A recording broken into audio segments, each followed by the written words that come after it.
Хозл дилкалц дикл волц. Красота до обеда, а хорошее качество человека до конца жизни, говорят ингуши. В народном сознании ингушей прекрасное в девушке отождествляется с внешностью, стройностью, женственностью в воссоединении с уверенной манерой держать себя. Именно поэтому внешнему облику ингушки всегда уделялось пристальное внимание. Девушки чаще всего носили длинные платья-рубахи, платья-черкески. Наиболее состоятельные семьи позволяли себе шить дочерям нарядные выходные платья из дорогих тканей – бархата, шелка или парчи. В украшении платья основную роль играло шитье золотом. Вышивкой украшали края разреза платья от талии до подола. Узор представлял собой ряд орнаментальных мотивов. Слава Богу, что мы сегодня ничего нового в этом костюме не придумали. Придумали это наши мастерицы древние. И искусство древних мастериц, мне кажется, не то, что кажется, нам нужно его, мы должны стать продолжателями этого искусства. Они не были грамотными, они не были вот где-то вот, но тем не менее у женщин была фантазия глубокая. В современном ингушском обществе от прежней формы одежды сохранилось немного. Национальный костюм девушка одевает только в день свадьбы. Он отличается особой пышностью. Свадебное платье должно быть белого цвета. Белый цвет ассоциируется с дневным солнечным светом, нравственной чистотой, считается олицетворением жизни и благополучия.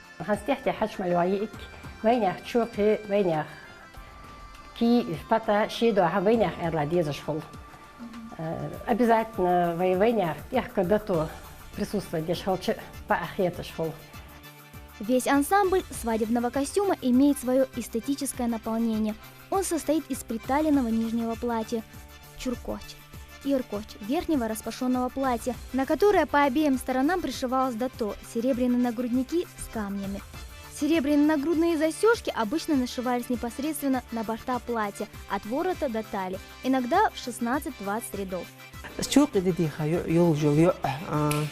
جتر علامتي خستوجي أنا تاني وارش خانت تاني عالشة إزكودو بيلا خط يودش خالشة جان الوار زمسك برجش برك توقتش خمسة بداش أغش بخندي مسد شوقي يقي وغرس خز غرس سنك هم قاش تأتي أتذكر.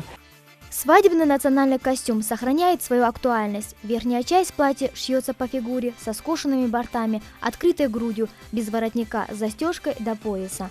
Нижняя часть отрезана от талии, спереди лежит гладко, а на спине пришивается сборку. В уникальном головном уборе ингушской невесты отразились и эстетический вкус, и художественное мышление народа. Шапочка в форме усеченного конуса богато украшена золотыми и серебряным шитьем, полудрагоценными камнями, гармонично сливается вместе с другими атрибутами в единый ансамбль свадебного костюма.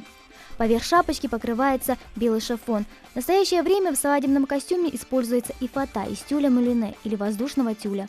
На руки надеваются перчатки, а в руки берется в тон свадебного платья маленькая сумочка, вышитая бисером. Обязательной принадлежностью свадебного наряда является датут-техкар – серебряный пояс. Он украшен полудрагоценными и драгоценными камнями. Местные ювелиры умели делать из серебра и бронзы высокохудожественные изделия. Нужно сказать, что ингушские женщины обладали тонким эстетическим вкусом. Смотрите, как это красиво. И ни одно европейское платье не может сравниться с национальным нарядом горянки.